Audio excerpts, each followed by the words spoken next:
Episode number 20 చెలియా నీకోసం. భువన్ను dismiss చేసి వీరేంద్రను deemed చేసి త్రివేదిని ప్రమోట్ చేయమని చెప్పి 3rd ఫ్లోర్ నుండి కిందకు దిగి వచ్చాడు సాగర్. అతను రావడం చూడగానే అఖిల హడావుడిగా ఎదురెళ్ళి, సాగర్ నువ్వు బానే ఉన్నావా? వాళ్ళు నిన్ను ఇబ్బంది పెట్టలేదు కదా అని అడిగింది. అఖిల తనపై చూపిస్తున్న కేరింగ్ కి సాగర్ ఆశ్చర్యపోయాడు. పెళ్లైన 2 ఏళ్లలో ఆమె తన గురించి అంత శ్రద్ధ తీసుకోవడం ఇదే మొదటిసారి. ఆమె తన కోసం కంగారు పడటం చూస్తుంటే సాగర్కి మనసులో సంతోషంగా అనిపించింది. అయినా ఆమెను ఎక్కువసేపు టెన్షన్ పెట్టడం ఇష్టం లేక చిన్నగా నవ్వి, నేను బానే ఉన్నాను, నాకేం కాలేదు. వైస్ ప్రెసిడెంట్ వీరేంద్ర వచ్చి అసలేం జరిగిందో తెలుసుకొని జరిగిన దానికి అపాలజీ చెప్పారు అని అన్నాడు. నేను చెప్పానా సాగర్కేం కాదని? నువ్వే అనవసరంగా టెన్షన్ పడ్డావు.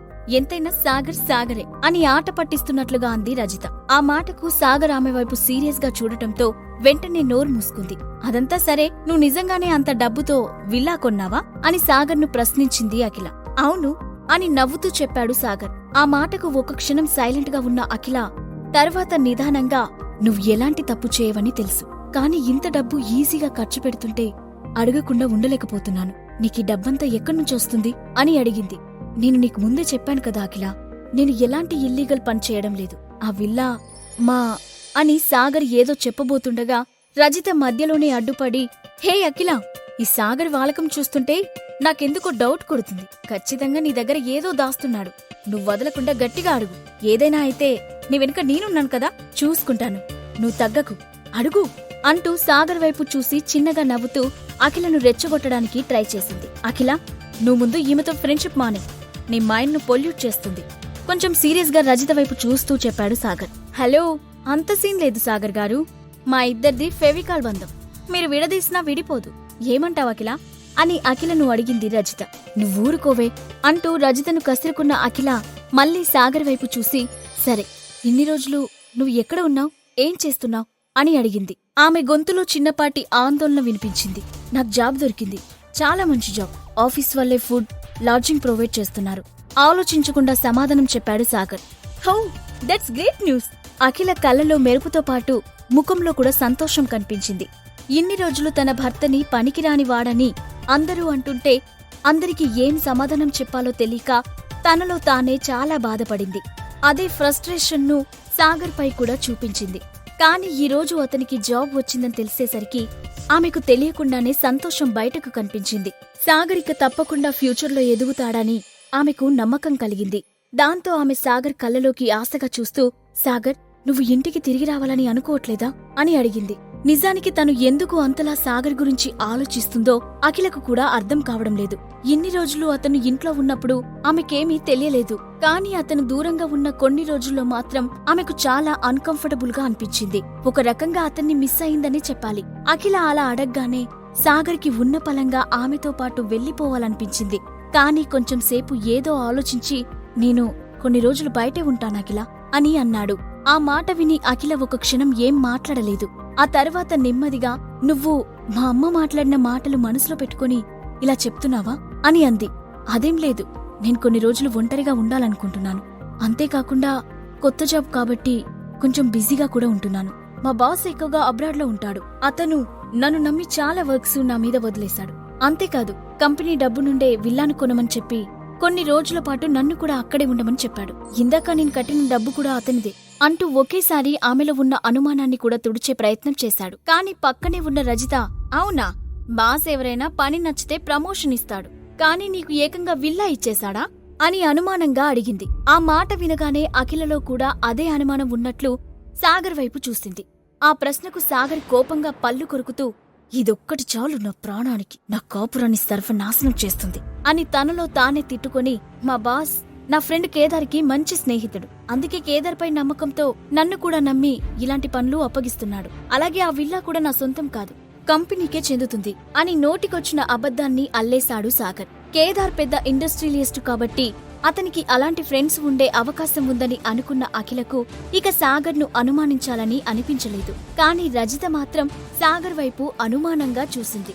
అది గమనించిన సాగర్, ఇప్పుడు ఈమె మళ్లీ ఏదో కొత్త డౌట్ క్రియేట్ చేసి అఖిల మనసు చెడగొడుతుంది, ముందు ఇక్కడ్నుంచి వెళ్లిపోవాలి అని అనుకుంటూ అఖిలతో తాను వెళ్తానని చెప్పబోయాడు.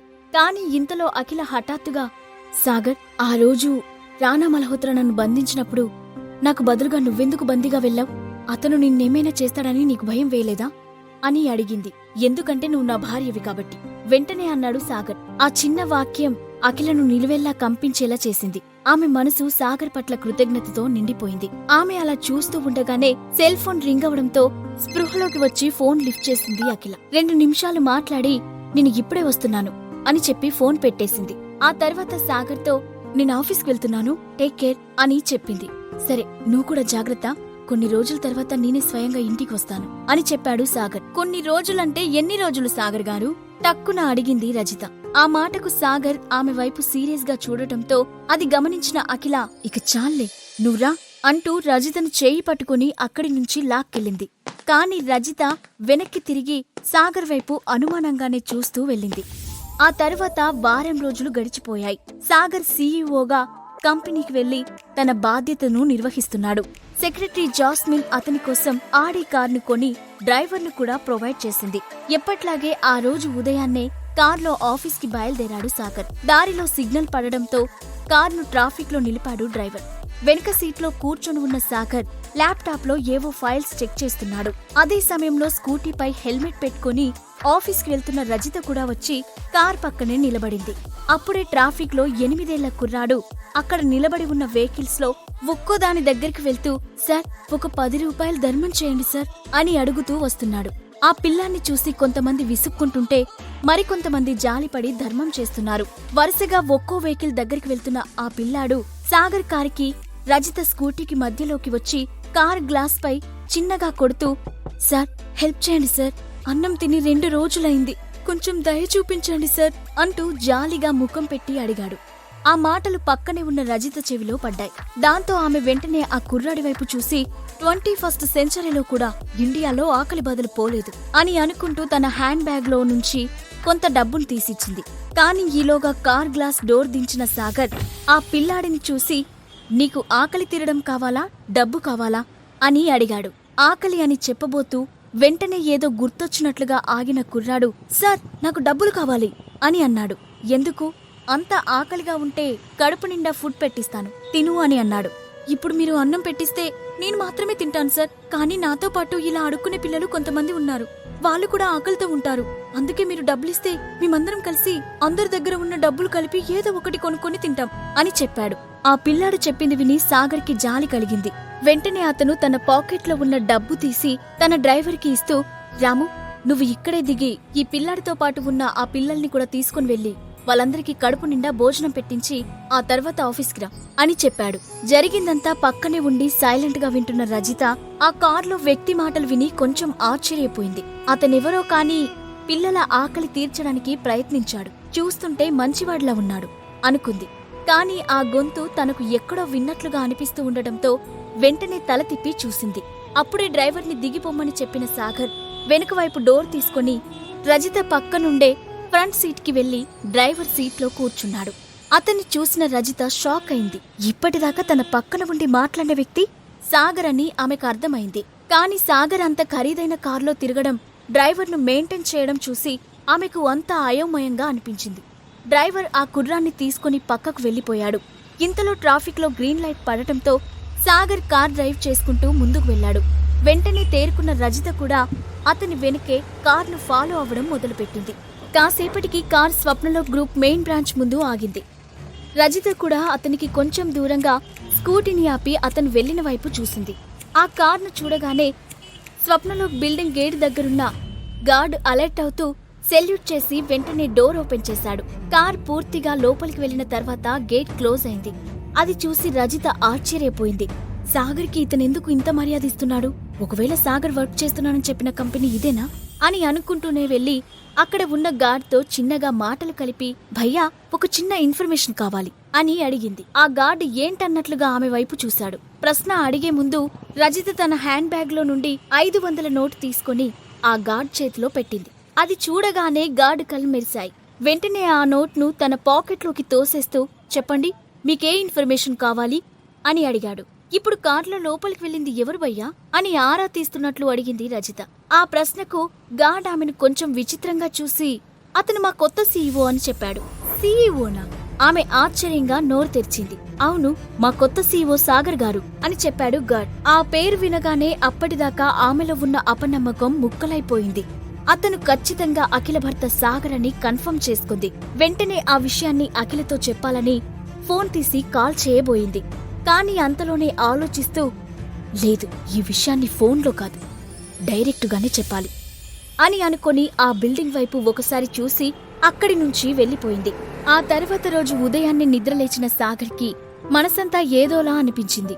అఖిలను మిస్ అవుతున్నట్లు ఫీల్ అయ్యాడు. అందుకే వెంటనే పక్కనే క్యాబినెట్ పై ఉన్న ఫోన్ తీసుకుని అఖిలకు కాల్ చేశాడు. అప్పుడే నిద్రలేచిన అఖిల ఆఫీస్కి వెళ్లడానికి రెడీ అవ్వడం కోసం స్నానానికి వెళ్లబోతుంది. ఇంతలో మొబైల్ రింగ్ అవ్వడంతో అక్కడే ఆగి పక్కనే టేబుల్ పై ఉన్న ఫోన్ను చేతిలోకి తీసుకుంది. మొబైల్ స్క్రీన్ పై సాగర్ పేరు చూడగానే ఆమె కళ్ళు మెరిశాయి, పెదాలు ఆనందంగా విచ్చుకున్నాయి. ఫోన్ లిఫ్ట్ చేసి హలో అని అంది. హలో అఖిల, నేను సాగర్ అని మొహమాటంగా మాట్లాడుతూ అన్నాడు సాగర్. నువ్వు పేరు చెప్పి పరిచయం చేసుకోవాల్సిన అవసరం లేదు, నవ్వుతూ అంది అఖిల. సాగర్ చిన్నగా నవ్వి నిన్నొకటి అడుగుదామని కాల్ చేశాను అన్నాడు. పర్మిషన్ ఎందుకు? అడుగు అంది అఖిల. ఒక క్షణం సంకోచించిన సాగర్ నెమ్మదిగా అఖిల, ఈ రోజు మనం బయట ఎక్కడైనా కలుద్దామా అని అడిగాడు. ఆ మాట వినగానే అఖిల ముఖం సంతోషంతో విప్పారింది. వెంటనే సరే అని చెప్పబోయింది. కాని అంతలోనే ఆలోచిస్తూ, బయట కలవడం ఎందుకు సాగర్, నువ్వు డైరెక్ట్గా ఇంటికి రావచ్చు కదా అని అడిగింది. వద్దులే అఖిల, బయటే కలుద్దాం ఇబ్బందిగా అన్నాడు సాగర్. అతను తన తల్లి మాటలకు బాధపడ్డాడని అప్పటికే అర్థం చేసుకున్న అఖిల అతనితో, చూడు సాగర్, మమ్మీ గురించి నీకు తెలిసింది. ఆవిడ మాటలు పట్టించుకోవాల్సిన అవసరం లేదు. కోపం వచ్చినప్పుడు అలాగే అరుస్తుంది, మళ్ళీ కూల్ అయితే నార్మల్ అవుతుంది. అయినా నిన్ను రమ్మని చెప్తున్నాను కదా, ఇంకా ఎందుకు ఆలోచిస్తున్నావు? ఇలా ఎన్ని రోజులు బయట ఉంటావు అని అడిగింది. ఆ ప్రశ్నకు సాగర్ సమాధానం చెప్పకుండా మౌనంగా ఉండిపోయాడు. అప్పుడు అఖిల, నేను నీకోసం ఇంట్లోనే వెయిట్ చేస్తూ ఉంటాను అని చెప్పి వెంటనే ఫోన్ కట్ చేసింది. సాగర్ కట్టైన ఫోన్ వైపు మౌనంగా చూశాడు. అఖిల మాత్రం ఫోన్ పెట్టేసి నవ్వుకుంటూ, నువ్వు తప్పకుండా వస్తావని నాకు తెలుసు అని అనుకుంది. ఆ సంతోషంలో ఆ రోజు ఆఫీస్కి వెళ్లకూడదని డిసైడ్ అయిపోయి తన చేతిలో ఉన్న ఫార్మల్ డ్రెస్ ను పక్కన పెట్టి కబోర్డ్ దగ్గరికి వెళ్లి నార్మల్ డ్రెస్ తీసింది. ఇంతలో ఆమె కళ్ళు పై ర్యాక్ లో ఉన్న స్కై బ్లూ కలర్ శారీపై నిలిచిపోయాయి. అఖిల, నువ్వు డ్రెస్లో కన్నా నీలాకాశపు రంగు చీర కట్టుకుంటే చాలా బావుంటావు అంటూ ఒకరోజు సాగర్ చెప్పిన మాటలను గుర్తు చేసుకుంది. ఆ రోజు అతని మాటలు పట్టించుకోకుండా కొట్టిపారేసింది అఖిల. కాని ఈ రోజు ఆమెకు ఆ చీరని చూడగానే దాన్ని కట్టుకోవాలనిపించి వెంటనే చేతిలోకి తీసుకుంది. అఖిల అడిగిందని సాగర్ తన పంతాన్ని పక్కన పెట్టి తిరిగి ఆ ఇంటికి వస్తాడా? అఖిల తన మనసులో సాగర్పై అభిమానం పెంచుకుంటుందని తెలిస్తే శైలజ ఊరుకుంటుందా? ఈ ప్రశ్నలకు సమాధానాలు తెలుసుకోవాలంటే నెక్స్ట్ ఎపిసోడ్ వినాల్సిందే.